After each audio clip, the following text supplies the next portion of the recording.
সংস্কৃতি, এই রাত্রকে কেন্দ্র করে অথবা শুভেচ্ছামূলক কোনো কথা বলা অথবা মেসেজের মাধ্যমে কিছু লেখা, আতশবাজি, ফটকাবাজি, ফ্যাশন শো করা, এই রাত্রকে কেন্দ্র করে ফায়ার প্লে করা, তারপরে ট্যাটু বা উল্কা অঙ্কন করা, শরীরের মধ্যে বিভিন্ন ট্যাটু চিত্র অঙ্কন করা, ডিজে পার্টি করা, কনসার্ট করা, নেশাবাজি করা, মাদক, ক্রাশ, সহজ বিজাতীয় সংস্কৃতির সাথে সাদৃশ্য রাখা, এগুলি সম্পূর্ণ হারাম। ইসলাম এগুলোকে কঠোরভাবে নিষেধ করেছেন এবং হারাম ঘোষণা করেছেন। রাসূল সাল্লাল্লাহু আলাইহি সাল্লাম বলেছেন যে মান তাশাব্বাহা বিকওমিন ফাহুয়া মিনহুম, যে যে জাতির সাথে, যে যে গোত্রের সাথে, যে যে জাতির সাথে মিল রাখবে সে তাদের অন্তর্ভুক্ত বলে অন্তর্গত, তাদের অন্তর্গত বলে সে অন্তর্ভুক্ত হবে, তাদের সে অন্তর্ভুক্ত হবে।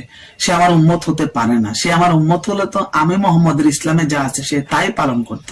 আমি মোহাম্মদের ইসলামকে ছেড়ে দিয়ে অন্য বেজাতিদের সে কৃষ্টি, কালচার কিংবা সংস্কৃতি অনুসরণ করতো না। এই কারণে আল্লাহ রাসূল বলেছেন যে যাদের সাথে বেশি মিল রাখবে, যাদের সাথে সাদৃশ্যতা রাখবে, যাদের অনুসরণ করবে সে তাদেরই দলভুক্ত হবে। এই হাদিসটি মুসনাদ আহমদের মধ্যে, সুনানে আবু দাউদের মধ্যে, মিশকাতের মধ্যে এই হাদিসটি হাদিসের বিভিন্ন গ্রন্থের মধ্যে বর্ণিত হয়েছে। সহিহ সনদে হাদিসটি বর্ণিত হয়েছে যে যাদের সাথে মিল রাখবে, যাদের অনুকরণ করবে সে তাদেরই দলভুক্ত হবে, সে তাদের অন্তর্ভুক্ত হবে।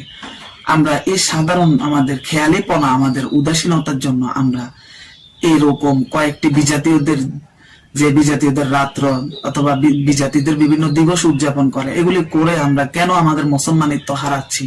আল্লাহ রাসূল কত বড় ধমকির সাথে কথাগুলো বলেছে, কেন আমরা অভিশাপ কামাচ্ছি?